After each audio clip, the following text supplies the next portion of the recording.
to you have something special. You have greatness in you. I want you to like this page and share it. I got a message for you. I'm not going to talk long.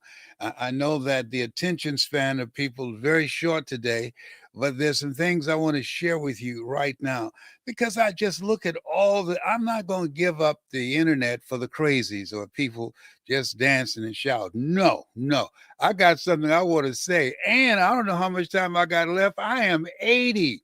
I know I got more yesterdays than I have tomorrows. So I'm going to finish strong. Here's something I want to ask you. When you look at your life right now and all the stuff that's going on, I'm reminded of Joe Madison. He was a radio talk show host and he passed. But when people call in and tell Joe what was going on in their life, he would ask, "What are you going to do about it?"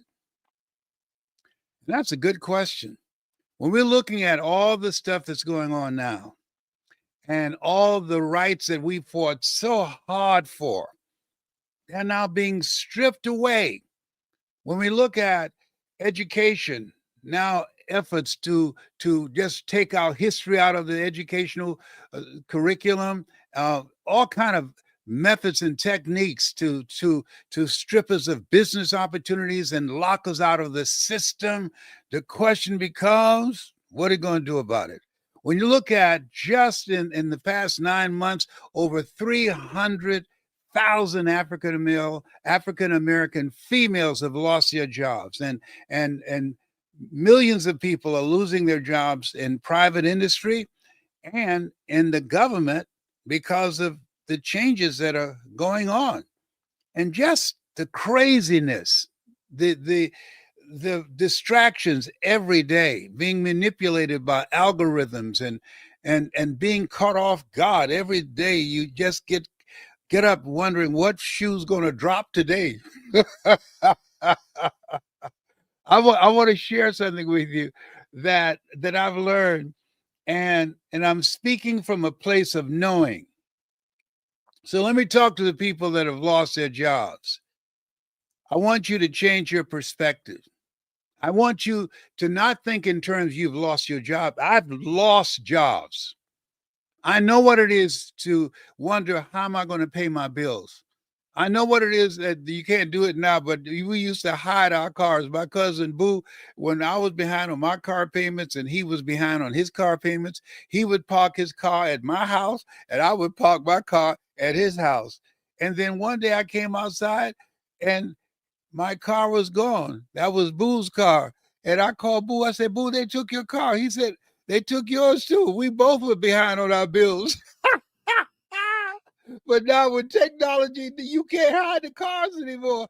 I found out a long time ago the best way to get back on your feet is to miss 3 car payments. Okay? But let me share something with you. Things that happen to us at the time, they seem bad and tragic. But I can tell you, when I've been looking at and reviewing my life of love, of loss, of pain, of defeats and setbacks and failures, count it all good.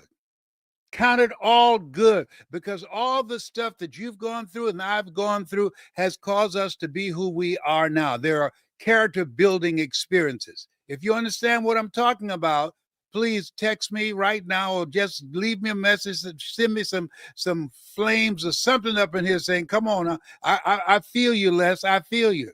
All the stuff, count it all good, because we can't get stuck back there, forgetting those things which are behind, reaching forth unto those things which are before. We press toward the mark of the higher calling. There's a higher calling for you. And here's something else. Don't think in terms you've lost your job. Think in terms of you have, and I can say this from experience, they've given you your life back. Now you can create your own job or take your life in another direction. There's no time to sit around and be depressed and feeling sorry for yourself or being angry. No, you got to get busy. See, in life, that when Helen Keller said that when one door closes, another door opens. But many of us get stuck looking at the closed door. We forget about all of the open doors that's available to us. Had I not been fired, I would have not became a state legislator. Had I not been fired, I would have not been became a motivational speaker. Had I not been fired, I would not have done public television specials and spoken to over 3 billion people around the world. Had I not been fired, I was angry when it first happened. Don't think in terms of a job today. Those days are gone. The 40-40 plan is gone, where you can go to college and have a lot of debt and get out and go to job and get a job and work for 40 years. That's gone. Even people with MBAs from Harvard, majority of them going back home, living with their parents. It's a different job market. And so this is a time that we have to create our own jobs. More millionaires are being created than ever before during this period. And we have instruments to do that, which is artificial intelligence. And so at 80, I'm learning. I'm learning something today that I didn't know yesterday. I'm not through yet. I'm still here. And I don't see myself as old. I see myself as seasoned. Oh, behave. Yeah, you got your life back. And now you got to figure out, what am I going to do? And I can tell you, based upon my own experience, you have abilities and talents and skills lying dormant in you, waiting for you to call them up. Simba, you're more than that which you have become. This is a time that you got to get serious. You got to get focused. This is a time that you have to bet on you. Nobody's coming to rescue you. This is it, but you got it like that. I'm reminded of Moses crying out to God and God asking, what's in your hand? That's a major question. What's in your hand? And when I start looking at and start thinking about, what is it that I love to do? And how can I now, and I'm going to share with you what I'm talking about. I want you to write this word down, or just keep it in mind. Courage. You know why most people spend the majority of their time complaining and settling and being in relationships where they're dying together rather than living together, or working on jobs that they hate, but they still show up saying, well, I got to survive. I got to pay the bills. No, it takes courage to decide, this is not me. It takes courage to decide, I'm going to figure this out. I'm going to do something that resonates with me. Life has no duplicate. I want something that I can feel in my heart, something that fills my heart and my spirit and my soul. You've outgrown where you were, the job, the journey of the broke. You've got much more in you. And sometimes I had to do it with myself. Sometimes I'll have to get mad at me and say, come on, Les, come on. What are you doing? You slacking. I know what that's like. Okay. It takes courage to decide and to be honest with yourself and look at the man or the woman in the mirror and ask yourself, are you who I thought I would be at this stage of my life? Wow. Have you ever disappointed yourself? Have you ever looked around and say, where did the time go? And how did I get here? It takes courage to take a chance on you. Now, let me share something with you. When you have potential, don't be surprised if other people don't see it. Let me give you an example. I went to school at Booker T. Washington High School in Miami, graduated class of 1963. One of my classmates, Larry Littles, I wanted to play football, but they gave me an opportunity to get in front of Larry, and he ended that. I decided to become the announcer. And Larry played football for Booker T, and he graduated, went to Bethune-Cookman College, and he was recruited by the San Diego Chargers. And the San Diego Chargers, they weren't impressed with Larry, and they traded him to the Miami Dolphins. And Larry became an all-star offensive pro guard, inducted into the Hall of Fame. Very few professional guards get that honor. Now, why am I sharing this with you? There are many people that are failing to now who have talents, abilities, and skills, but they're not in their rightful place. And they're afraid to take a chance on them. Life is an experiment. Don't say, oh, I don't know what to do. Well, walk by faith and not by sight. Figure it out.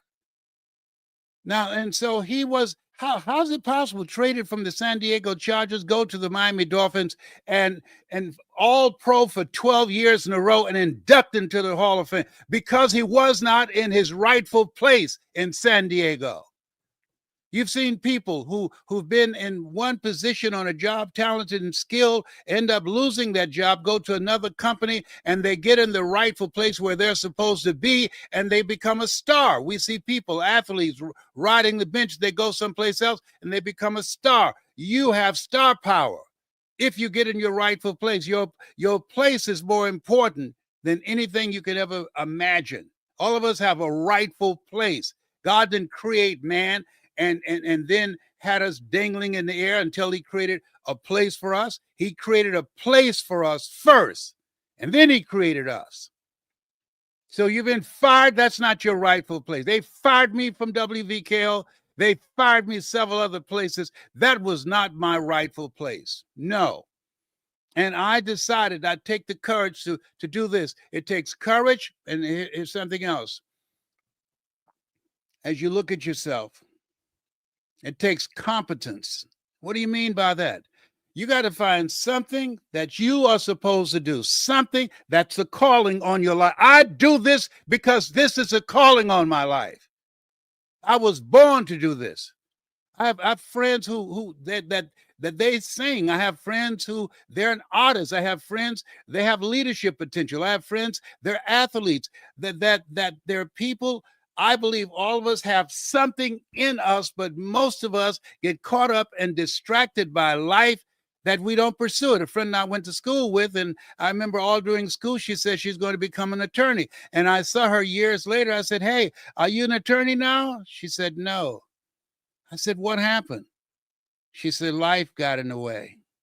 I got pregnant in college, married my high school sweetheart. And when he graduated, he divorced me and married another woman." Life be lifing. Take a chance on you and find something that you and decide that you're going to be so good at it that you can demand a payment for it. It's your calling. A calling is something you love so much that you do it for nothing, but you do it so well that people will pay you to do it. There's something in you that you're supposed to do. That's your assignment. You've been deployed. There's something in you that the world needs. And I can tell you, most people will go to their graves never discovering that because they never spend the time to ask, who am I? Why am I here? And where am I going? It's much easier to be fearful and settle.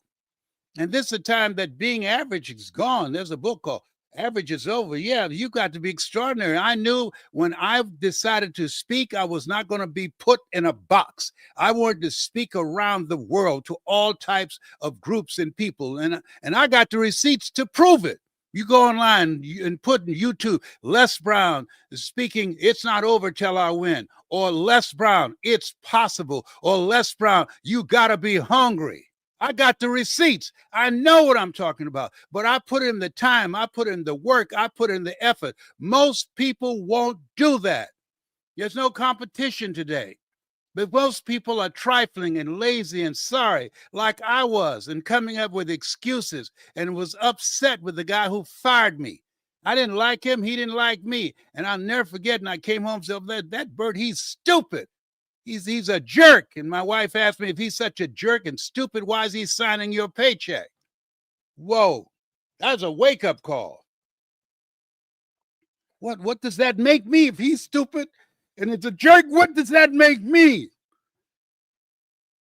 And so I decided I'm going to use my voice in another way beyond radio. I decided I was going to bet on me. I decided that my goal is, and I like what Henry David Thoreau said, do not go where the path may lead. Go where there's no path and leave a trail.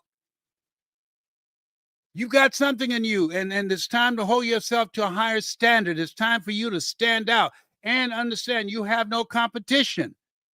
I only have a handful of people listening to me right now. My message is not for the masses. The masses they're comfortable with a job, the journey of the broke. But the few that those of you that are listening to me right now, you know in your heart of hearts, what's in me is also in you. You know in your heart of hearts, this just can't be it. There's something in you that says there's got to be more.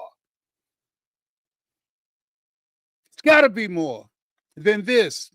Catching hell in and day out. Wait till I get my check on Friday. I didn't say thank God it's Friday. Got my check on Friday. They gave it to me, and I gave it to my creditors. Just got tired of that. You know when people change? When you get to the point in your life where you say, I've had it. I've had it. No, I'm leaving here. Where you going? I don't know, but away from here. This is not me. I remember reading an article years ago. Is your job making you sick? That people work on jobs. Their jobs is stressing them out, making them sick, especially now where people have to do more, do it faster, and less resources, and making just a little bit of money while the cost of living is going higher. And we've been deluded to think that politicians or religious leaders are going to bail us out. Ain't happening. What's that song? Mama may have, Papa may have, but God bless the child that has his own. My mother, Mrs. Mamie Brown, said every tub has to stand on its own bottom. You got more in you. This is the time that you want to have the courage to bet on you and find something that you have an exceptional level of competence, something that you master, something that you milk, something that people, when they think about it, they think about you. People think about chicken, they think about the Colonel. There are a lot of people out there selling it now, but the Colonel, hey, he started first. And so you got it like that. Here's something else. It takes courage. It takes competence, finding something that you do, that you stand out. Your reputation goes before you. But here's something else. Connections. Environment dictates your performance. Environment dictates your level of achievement. Environment dictates how much money you earn. You got to have connections with people that's going in the direction that you're going in. Connections with people that's behind doors that you want to get into. Connections with people that know more than you, that you can learn from them. I'm learning from a sister named Alicia Little in technology. Call her the AI queen. I'm learning from Tangi. I'm learning from various individuals that have skills and knowledge and developing strategic relationships with them. Because there are things that got me here, my ability to speak, that can't take me where I want to go. If I don't incorporate artificial intelligence and people who have the expertise to use that in my behalf to grow my revenue and to leave a business for my children and my children's children, then I've failed. People say opportunity knocks on every door. No, opportunity stands by silently waiting for you to recognize it.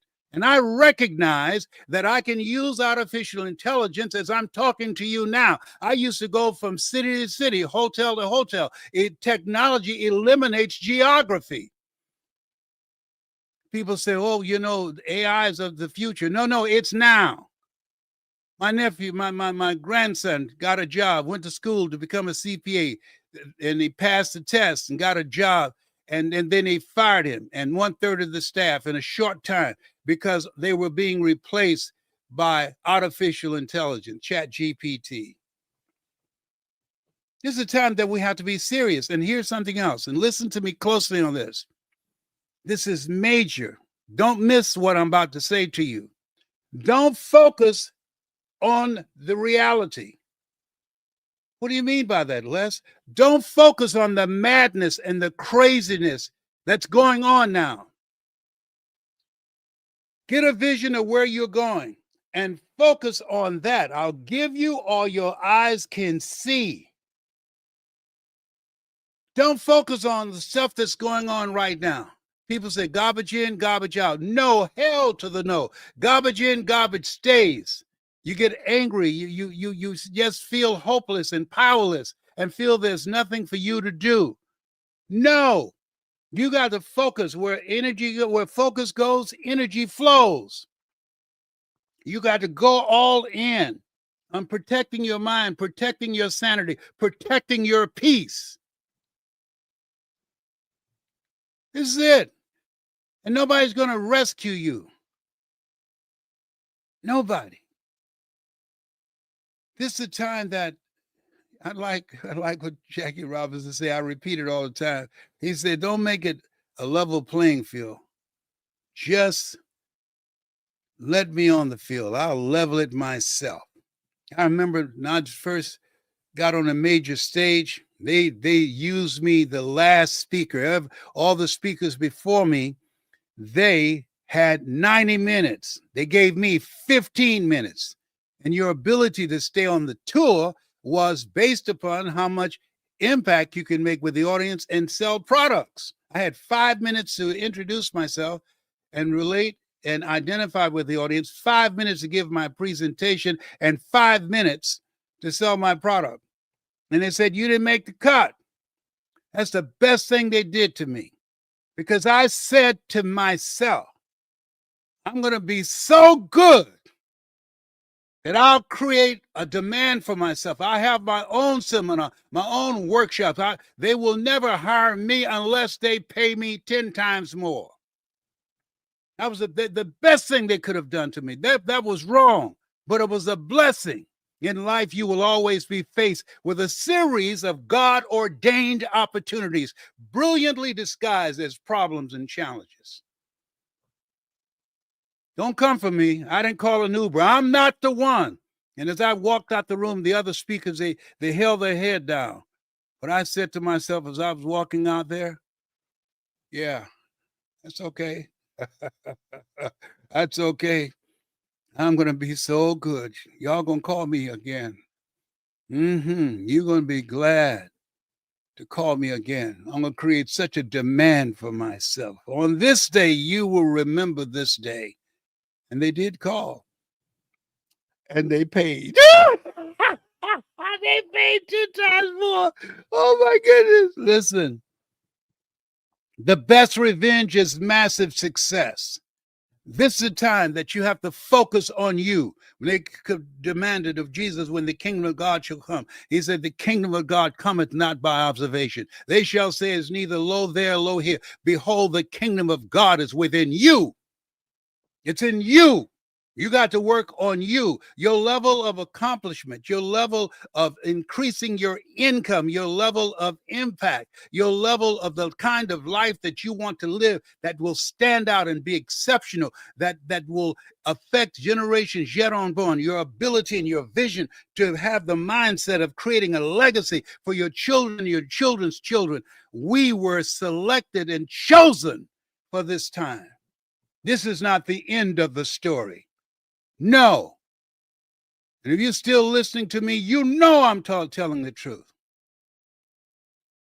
So I say to you, this is your time. Find something that you get into your rightful place. And you can't find it, then create it. Because you got it like that. You're made in the likeness and image of God. You've been given authority and dominion over everything on the face of the earth. You're more than a conqueror. You're here for the greater work. What's wrong with him? I don't know. I don't think he took his medication. I'm looking for some people who are hungry to tell their story, and I want to learn how to transform an audience individually and how to speak with power, feeling, and conviction, and earn money with the story, but how to command a stage. And if you think I don't know how to do it, go online, go to YouTube, put in Les Brown speaking in the Georgia Dome. It's not over till I win, or it's possible, or you got to be hungry. And if you can hear my voice and resonate with you, email me at lesbrown77@gmail.com. I'm looking for, I was first going to have a 7. I'm looking for 21 people who want to do one-on-one coaching, 21 that we'll be able to spend some time together face to face and share the stage together. And I know you coming for me, but don't let this 80 fool you. I can get the butter from the duck. A young broom sweet clean, but an old broom nowhere to go. Oh, behave. Get in your rightful place. You were chosen for this time. You got this. This has been Mrs. Mamie Brown's baby boy and Dorothy Bell Rucker's pride and joy. Bye for now. Bye-bye. Boy, you so crazy. I know.